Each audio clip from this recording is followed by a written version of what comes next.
senior speeches. Our first speaker today is Westin Robbins, and Westin will be introduced by his mother, Diana Robbins.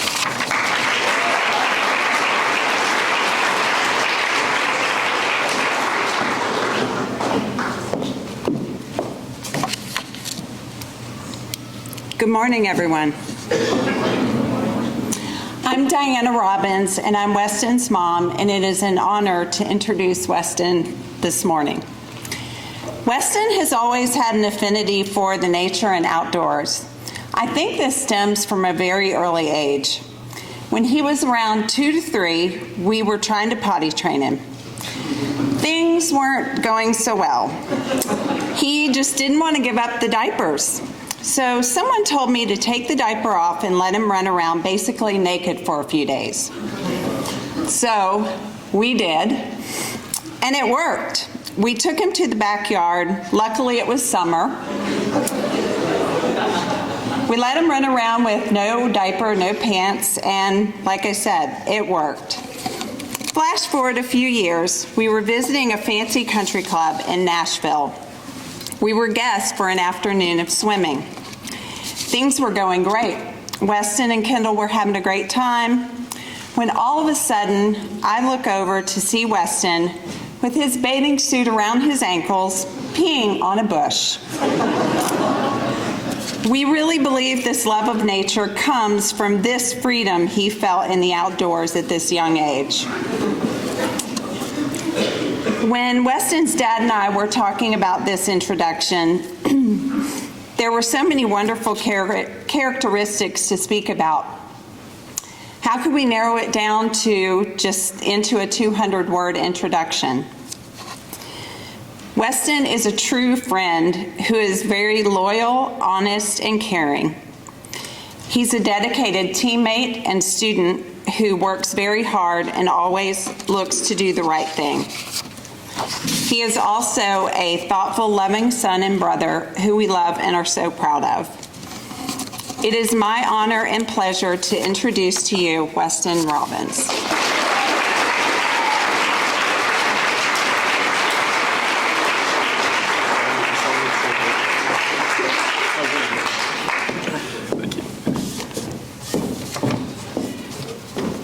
Where did it go? Did you take my senior speech?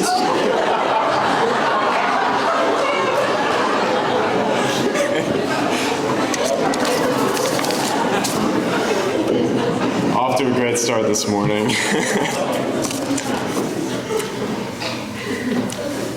We live in a world that changes every day. The age of information is possessive and persistent. Most people have lost themselves in technology, striving for the satisfaction of likes on a pixel screen or immersing themselves in a false reality. This is sad to me because I feel like people don't spend as much time with the people they love or out in nature where they can appreciate what is real. Life is too short to spend it without the people you love. Throughout my life, I think I've had several formative experiences that helped me better understand my love for nature and for other people. My love for nature originated at my elementary school. I went to school off of River Road by the name of Virginia Chant School. At this non-traditional school, we never had homework, and we were taught science, art, Spanish, math, physical education, and English in a completely different way than other elementary schools at the time. Chant School prides itself on learning through experience and the environment. Students spend time outside of the classroom, like in the woods, and learning science in the woods by the creek, and art classes journey outside of the classroom for inspiration from the beautiful nature surrounding the school. We were given time to run and play in the woods at the back of the playground. These days were our holidays. We were able to let our imaginations run wild and play the most intricate games of pretend. I believe that these woods days were where my creative spirit and love for nature originated. These woods were the greenest green in the summer and the orangest orange in the fall, and the beauty of the leaves is forever a portrait in my mind that helps me continue to appreciate my surroundings every day. I was able to establish a deeper connection with nature with my classmates and my surroundings, and it may seem like chance didn't have their priorities straight. But as I grew up and saw my classmates accomplish amazing things, I realized chance taught more important things than academics. It taught me that experiencing nature with the people I love is vital to my existence, and that loving each other is essential to human coexistence. I wish more people expressed love in their lives. We've all experienced a time where we needed a little love, but didn't know where to look. As I'm beginning to come to terms with the fact that this chapter of my life is coming to a close, I'm starting to understand the word love better. One night, I was lying in my bed thinking about college and how different my life will be when I move away. I won't get to wake up and see my mom early in the morning. I won't be able to drive to school with my sister while listening to Minecraft music. And I won't be able to see the people I love as often. After asking my friend Quinn, who moved away to Colorado for college, how he lived so far away from his family, he said that there really isn't a strategy for getting over it. This caused me a lot of sadness initially, but I realized it's just a new setback I must adapt to. I racked my brain for a solution, and I think I came up with something. I started forgiving people and spread as much love as possible. People don't love each other enough, and we don't have enough time to spend our lives butting heads unless it's unavoidable. I want to spend my time making as many memories possible with the people I love before I leave next year. This isn't the first time I've had a realization like this, though. Last December, Louisville was shocked by a severe weather storm that kept people indoors for a whole week. I, a winter weather lover, was overjoyed by this news. Not because I wanted to stay inside and play video games, or because we missed a whole day of school, but because I could experience nature in a genuine state. I cast aside my previous thoughts and desires and stepped out into the frozen world to walk a familiar road made new. I vividly remember the sound of snow crunching under my boots and the haze of snowfall under the overcast moonlight and occasional street lamps. I'd found a piece of myself that I never wanted to let go. I took this moment in nature as a moment of reflection on my life and the lives of others around me. I developed a greater sympathy for the people around me after recalling that this life I lead, or you lead, is our first. Sure, we've had time to familiarize ourselves with our surroundings, but we don't always know what to do when encountering a new situation. This may be scary to some, but to me it is an intricacy of life, and is something worth noting.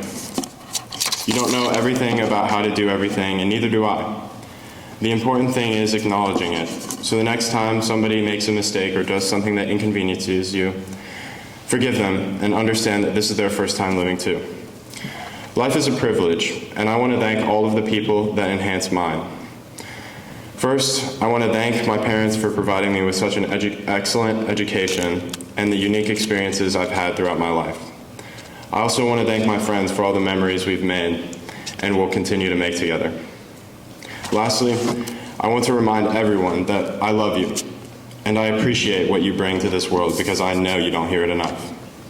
With that, I want all of you to experience nature like I have, find your true self, and give others grace because it's their first time living too. Thank you.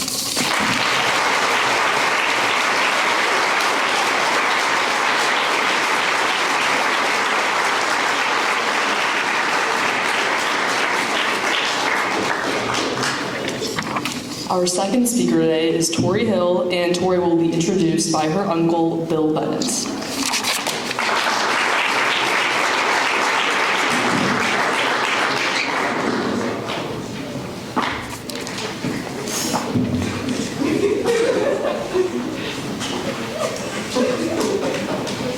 I am William H. Bennett, and I was asked to introduce Victoria Lee Hill for her 2023-24 senior speech. I am married to Frank Hill's sister Ann. We have been a presence in Tate and Tori's lives from December 7, 2005 to today. Tori is an intelligent, caring, and loving individual. She is very independent and can be very determined. I am always reminding her of her uniqueness and to embrace who she is. DNA may determine her footprint, however, she decides where that imprint goes. Recently at our Thanksgiving dinner, Tori stated that I was the only one out of the 9 people around the dinner table that did not have any matching or compatible DNA. This started a historical conversation that Anne and Frank commiserated on as the family embraced their past and added names to their family historical perspective. This past summer, our families traveled together to Hawaii for a family vacation. I am sure that the entire senior class at Collegiate has heard Tori and her many voices. As I departed the plane and awaited everyone coming off and proceeded to get our luggage, Tori stated to me in her own unique voice, "You are such a mosquito." I said, "What did you say?" She said, "You are such a mosquito." I said, "Oh, you said I was a good mosquito." Communication, to be properly processed, must be in a form that the speaker and the listener can each understand. I would like to, at this time, thank you, the collegiate educators and administrators, students and your related families, for helping my family grow into articulate, thoughtful members of our rural community, and for giving Victoria Lee Hill a voice to be heard. I would like to introduce you to my niece, my friend, my family, Tori Hill.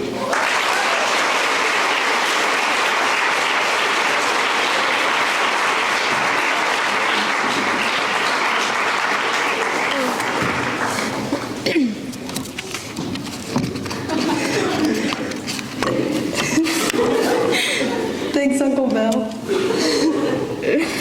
Whew. Every day, when I roll out of my comforting sanctuary, my bed, I set out to complete my habitual morning routine. I meander over to my light switch, turn it on, then hastily make my way to the bathroom. I complete my skincare, put on some slightly freezing vanilla-scented lotion, and make my way back into my room. After putting on my navy polo and kilt, I am met with the final and most important step of my routine. While focusing on my face, I repeat 5 or 6 phrases to myself. These sentences fluctuate daily, but always consist of words that will give me a confident start to my day. Unlike the rest of the steps, the final one is imperative to hopefully one day getting rid of my greatest, most terrifying fear. One aspect of myself has always captured my attention. It's something that I think about and question constantly. I nervously wonder if it really is a constituent of my personality or simply another one of my perpetuating worries. We all have little things we don't like about ourselves or things we wish we could change, but I don't think there's any way I could eliminate this one particular aspect of my personality. I'm afraid that I'm stupid. This fear has materialized on a few occasions, such as the time I got into my first car crash and agreed with the man who insisted we not call the police. Or the time in lower school when I unknowingly blew up the one communal toaster we had after putting a piece of bread and cheese inside and forgetting to take it out. Or even when I was asked, "Tori, what's your zodiac sign?" To which I seriously responded, "A zodiac?" I began to think that I was the only one who feared their own stupidity. Consequently, I evaluated my family, as anyone in this situation would have done. This approach made perfect sense, as children often mirror their parents' characteristics. Well, my mom is sociable, hardworking, creative, somewhat sensitive, and empathetic. Some of that seems like me, but nothing close to stupid comes to mind. Then there is my dad, who is diligent, humorous, driven, and irritable. Stupidity is far from an accurate descriptor of my dad. My last hope, being my twin sister, brought me the same disappointment. You would think our identical birthdays, height, or physics grades would ensure that she too was in fact stupid. But no, her academic, artistic, and athletic abilities place her far from it. Where did my fear of stupidity come from? In spite of this unanswered question, I began to search the internet. It was there that I found a docuseries titled The Mind Explained. After watching multiple 30-minute narrations of human nature, I stumbled upon some sort of reasoning behind my fear. Apparently, at birth, we are all given what researchers describe the Big Five: openness, conscientiousness, extroversion, agreeableness, and neuroticism. These traits fluctuate from person to person, which is what allows us to literally see the world differently than someone else. These characteristics can also predict things like lifespan, marriage, and career success. Despite their frequent changes, these characteristics eventually become pretty permanent. Think of your personality like a piece of clay. At first, the clay is soft and easily moldable, but after a while, it begins to harden into place. Human personalities are just like that. They're adjustable in our early years, but as we grow, it becomes much harder to get rid of traits that we dislike. Despite my lack of substantial agreeableness, I've always been highly neurotic, outgoing, and somewhat conscientious. That particular part aligns with the documentary, but stupid isn't part of the Big Five. At first, I felt relieved, thinking that perhaps my fear was imaginary and I could just forget about it. However, I subsequently learned that the Big Five fails to include other aspects of human nature, such as humor, morals, style, as well as worries and anxieties. These traits are gradually added to our piece of personality clay as we acquire more experiences. That made sense, as I didn't always think of myself as stupid. In fact, I used to think the exact opposite. It wasn't until high school that I truly understood what it meant to feel stupid. In middle school, a time many would just describe as degrading and horrific, I experienced the utmost confidence I've ever known. I ran and screamed every morning into school, full of pride and little regard for those around me. I frequently wore an ankle-length kilt complete with unicorn socks and purple sequin Uggs. If I didn't understand a topic in class, I raised my hand or obnoxiously yelled out my question. Yes, I received plenty of judgment concerning my appearance and behavior, but I didn't care. I had never truly received criticism, so who was I to acknowledge that my actions would appear stupid? Unfortunately, as I've evolved and my clay has become harder, afraid of being stupid, managed to find a way to seep into it. Entering high school, I was met with rigorous classes and evidently smart classmates. While my highly neurotic, fairly conscientious self stayed the same, the confidence I had in middle school was replaced with the debilitating fear of stupidity. Slowly, I became less willing to ask a question I didn't know or ask for help when I needed it. My lack of academic intelligence became the only answer as to why I was struggling. I still clearly recall saying, "Jeffrey, what if I'm stupid?"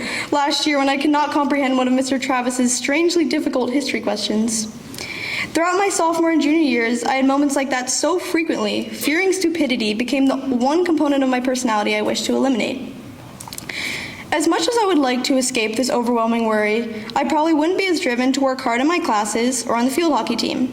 I definitely would not have created an excessive but helpful list on my phone of all the words I don't know, and I most certainly would have never taken it upon myself to read books outside of English class in fear of not knowing enough. As my senior year progresses, and the clay that symbolizes my personality has grown even denser, I've come to the conclusion that overcoming this fear will need an exhausting and lengthy effort.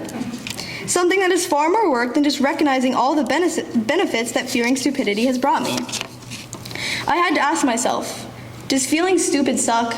Yes, it definitely does, but you can't actually feel stupid until you've taken the risk you were afraid to take.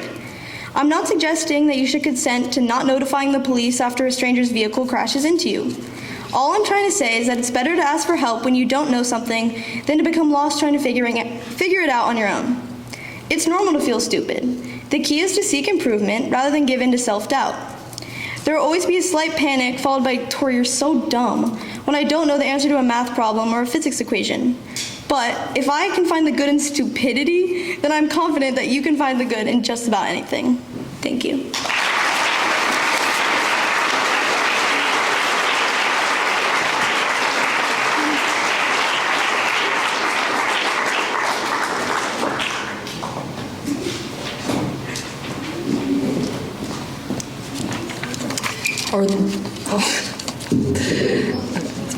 Our third speaker today is Ella Goodmanson, and Ella will be introduced by her father, Orrin Goodmanson.